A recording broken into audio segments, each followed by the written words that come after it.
हाँ तो बच्चों नमस्कार। एक बार फिर मैं उपस्थित हूँ आपके लिए एक नई समस्या। जर्नल हम कैसे बनाएं। जर्नल में कुछ सरल लेखे होते हैं, कुछ कठिन लेखे होते हैं, कुछ इंटरेस्टेड होते हैं। कि मैं कठिन तो नहीं कहूँगा कि कठिन लेखे होते हैं, लेकिन हाँ इंटरेस्टेड लेखे ज़रूर हैं। इससे पहले मैं आपको बता दूं बच्चों, मेरा चैनल आप सब्सक्राइब कर दें, क्योंकि मुझे मोटिवेशन मिलता है और आपको सीखने को अगर कुछ मिल रहा है तो मेरे चैनल को सब्सक्राइब जरूर करें। यहाँ जर्नल में राम से 10% व्यापारिक कटौती पर और 2.5% नगद कटौती पर 8,000 रुपये मूल्य का माल खरीदा है, और ये माल नगद खरीदा। 8,000 मूल्य का माल, 10% कटौती यानी 800 रुपये, ये माइनस किया 7,200। व्यापारिक कटौती सिर्फ घटा देते हैं, इसका लेखा नहीं करते हैं। डिस्काउंट का लेखा होता है लेकिन व्यापारिक कटौती का लेखा नहीं होता, वो सिर्फ घटा देते हैं। तो हमने ये घटा दिया व्यापारिक कटौती, बचा 7,200। अब यूं मान करके चलाएंगे कि हमने 7,200 रुपये का माल खरीदा और नगद खरीदा। और नगद जब खरीदते हैं तो व्यक्ति नगद भुगतान पर 2.5% नगद छूट भी देता है। तो इस रकम पर 2.5% नगद छूट, ये हो जाती है 180 रुपये। अब हमने इतने रुपए का माल खरीदा और नगद खरीदा है तो 180 रुपये छूट हमको मिली है। यहां आप इसको देखें जरा, परचेज अकाउंट डेबिट। माल जब खरीदेंगे तो माल आने वाली संपत्ति है, उसको डेबिट करेंगे, यानी purchase account debit. To cash, माल के स्थान पर रोकड़ जाने वाली संपत्ति है, जाने वाली संपत्ति को धनी करते हैं, इसलिए कैश को हमने धनी किया। 7,020 रुपये दिया, 180 रुपये डिस्काउंट काट करके। डिस्काउंट यहाँ हमें मिला है तो ये डिस्काउंट हमारे लिए इनकम है, इसलिए डिस्काउंट को भी हमने धनी कर दिया, क्रेडिट कर दिया टू डिस्काउंट अकाउंट। इस तरह से ये लेखा आपका पूर्ण हो जाता है। दूसरा है, नरेश से 10% व्यापारिक कटौती पर 6,000 रुपये सूची मूल्य का माल खरीदा। 8 तारीख में 8 जनवरी को हमने नरेश से 6,000 रुपये मूल्य का माल खरीदा है और 10% व्यापारिक कटौती पर खरीदा है। और ये माल हमने उधार खरीदा, नगद नहीं। 6,000 रुपये मूल्य का सूची मूल्य का माल, 10% यानी 600 रुपये, ये व्यापारिक कटौती हो गई। माइनस करेंगे 5,400, ये 5,400, 6,000 रुपये सूची मूल्य का माल, 600 रुपये व्यापारिक छूट घटा करके हमको 5,400 रुपये में मिला। अब यूं मान करके चलेंगे हमने 5,400 रुपये का माल खरीदा। अगर हम नगद भुगतान करते इसके लिए तो शायद हमको नगद छूट भी मिल जाती। हमने नगद भुगतान नहीं किया, इसलिए हमको नगद छूट नहीं मिलेगी। तो इतने रुपए का माल खरीदा, परचेज अकाउंट डेबिट, माल आने वाली संपत्ति। टू नरेश, उधार खरीदा है। अगर नगद खरीदते तो रोकड़ जाने वाली संपत्ति होती, नगद नहीं खरीदा, इसलिए देने वाले को हम धनी करेंगे। नरेश यहाँ देने वाला है, इसलिए इसको हमने धनी कर दिया 5,400 से। तो ये लेखा आपका पूरा हो गया, purchase account debit to Naresh. आगे है, नरेश को 500 रुपये सूची मूल्य का माल लौटा दिया। 2 दिन बाद ही हमको उस माल में पता चला कि 500 रुपये सूची मूल्य का माल हमारे लायक नहीं है, वो अच्छा नहीं है, डिफेक्टेड है।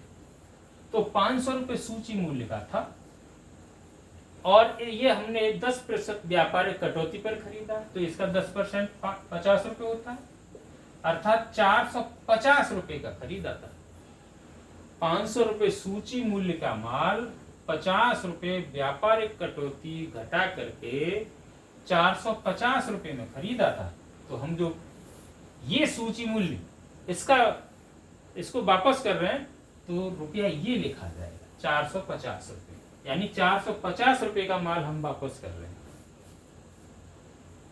वापस कर रहे हैं तो पानी वाला माल को वापस, पानी वाला नरेश होगा, पानी वालों को डेबिट कराएंगे 450 रुपये से, Naresh debit. To purchase return, माल जाने वाली संपत्ति है यहाँ, उसको धनी करेंगे, क्रेडिट करेंगे, लेकिन परचेज रिटर्न लिखेंगे क्योंकि खरीदा हुआ माल वापस कर रहे हैं, इसलिए ये परचेज रिटर्न है, क्रय वापसी। तो ये लिखा इस तरह से पूरा हो जाता है। आगे है मदन से 5% व्यापारिक कटौती तथा 1% नगद कटौती पर 4000 रुपये मूल्य का माल नगद बेचा। मदन को बेचा है लेकिन नगद बेचा है, तो यहाँ मदन के नाम से अब हमें कोई मतलब नहीं है। ये 4000 रुपये का माल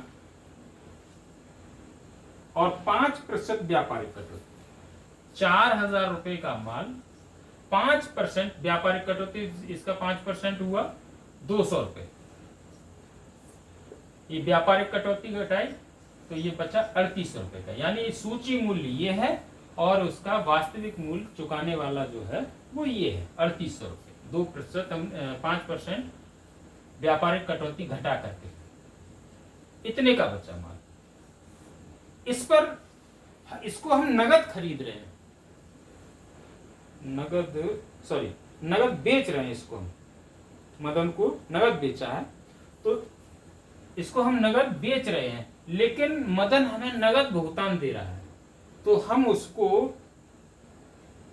1% छूट देंगे और 1% होती है 38 रुपये। तो मदन हमको भुगतान कितना करेगा, 38 रुपये माइनस करके, 3800 में से 3800 में से 38 रुपये माइनस करके 3762 रुपये का भुगतान हमको करेगा। तो रोकड़ यहाँ आने वाली संपत्ति है जिसको हमने डेबिट कर दिया, 3762 रुपये आ रहे हैं, 38 रुपये हम छूट दे रहे हैं तो छूट हमारे लिए खर्च है तो छूट डेबिट होगी, तो छूट को इसलिए हमने डेबिट किया है यहाँ 38 रुपये से।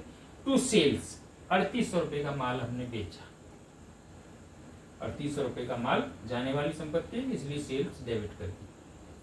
ये लेखा पूर्ण हो गया। उसके बाद 18 तारीख में रतन को 2000 रुपये मूल्य का माल 5% व्यापारिक कटौती पर 1% नगद कटौती पर बेचा और उसने 50% नगद राशि भुगतान में हमें दे दी। 2000 रुपये मूल्य का माल है, सूची मूल्य का। बहुत अच्छा सवाल है, ये टॉपिक भी बहुत अच्छा है, एंट्री बहुत अच्छी है। 2000 रुपये सूची मूल्य है, इसका व्यापारिक कटौती होता है 5% के हिसाब से 100 रुपये। ये व्यापारिक कटौती है, ट्रेड डिस्काउंट, व्यापारिक छूट।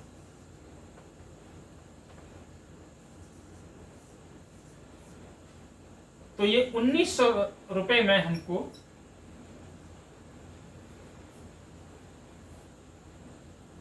1900 रुपये में हम बेचेंगे इसको। 2000 रुपये मूल्य का माल है जो 5% व्यापारिक छूट घटा करके 1900 रुपये में हम इसको बेचेंगे। अब हमको अगर नगद भुगतान पूरा कर देता है तो हम इसका 1% छूट भी देंगे, लेकिन सवाल में ये कहा गया है कि वो हमें आधा भुगतान यानी 1900 का आधा रुपया हमें नगद दे रहा है और 1900 का आधा वो हमसे उधार खरीद रहा है। तो इसका मतलब ये हुआ 950 रुपये ये नगद, 950 रुपये उधार।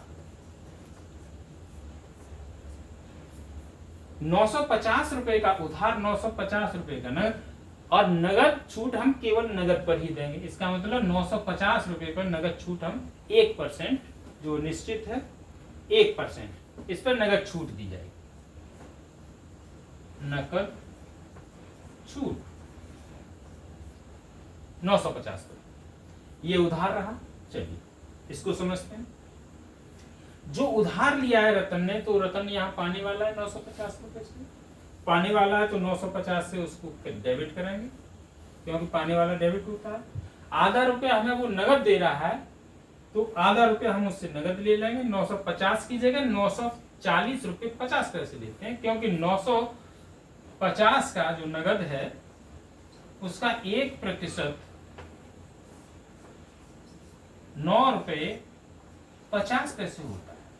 तो 9 रुपये 50 पैसे हम डिस्काउंट दे देंगे उसे। तो डिस्काउंट यहाँ हमारे लिए खर्च है, इसलिए डिस्काउंट को भी डेबिट करेंगे 9 रुपये 50 पैसे। और कैश आने वाली संपत्ति, इसलिए कैश को भी डेबिट करेंगे। और कैश कितना आ रहा है, 950 की जगह 9 रुपये 50 पैसे छूट दे करके 940 रुपये 50 पैसे हमारे पास कैश आ रहा है। जो आ रहा है उसी को तो डेबिट करेंगे, तो वो हमने डेबिट कर दिया। टू सेल्स, टोटल माल हमने 1900 रुपये का बेचा। माल जाने वाली संपत्ति है 1900 रुपये की, तो माल को हमने यहाँ धनी कर दिया टू सेल्स। इस तरह से ये लेखा आपका हो जाता है। इसके बाद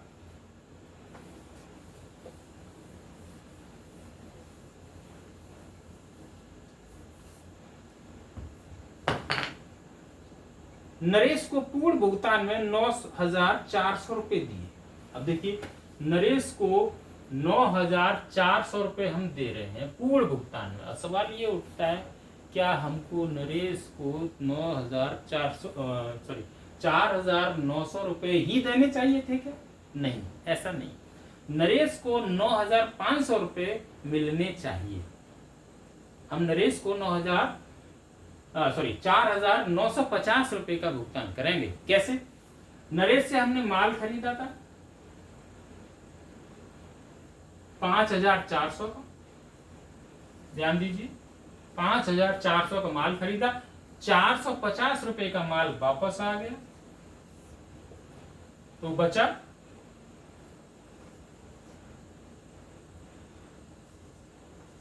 4950। अब हम नरेश को 4950 रुपए का भुगतान करेंगे, लेकिन नरेश को हम 4900 रुपए का ही भुगतान कर रहे हैं और कह रहे हैं हिसाब चुकता। इसका मतलब नरेश हमको 50 रुपए की छूट दे रहा है। छूट यहां मिल रही है 50 रुपए, इसलिए क्रेडिट इनकम है हमारी। कैश आने वाली संपत्ति है, कैश जाने वाली संपत्ति है, इसलिए क्रेडिट। नरेश पाने वाला है, इसलिए वो डेबिट। पाने वालों को डेबिट करते हैं, जाने वाली संपत्ति को धनी करते हैं, आय लाभ को धनी करते हैं। इस तरह से नरेश को हमने डेबिट किया 4950 रुपए से। अब हिसाब चुकता हो गया। देखिए, नरेश हमारी पुस्तकों में 4900 रुपए से क्रेडिट था। अब 4950 रुपए से क्रेडिट था। अब 4950 रुपए से हमने उसको डेबिट कर दिया। अब हिसाब चुकता हुआ 50 रुपए छूट लेंगे। तो इस तरह से ये सवाल बहुत इंटरेस्टेड था, बहुत अच्छा सवाल था। ये पूरा हो गया। अनुमान है कि बच्चों की समझ में आया होगा, और न समझ में आए तो मुझे कमेंट करके अवश्य बताएं। कहाँ से आप लोग कमेंट कर रहे हैं ये भी बताएं, जिससे मुझे पता चल जाएगा कि मेरे बच्चे कहाँ से, किस किस शहर से वीडियो देख रहे हैं। और समझ में आए तो इस चैनल को सब्सक्राइब अवश्य करें। धन्यवाद।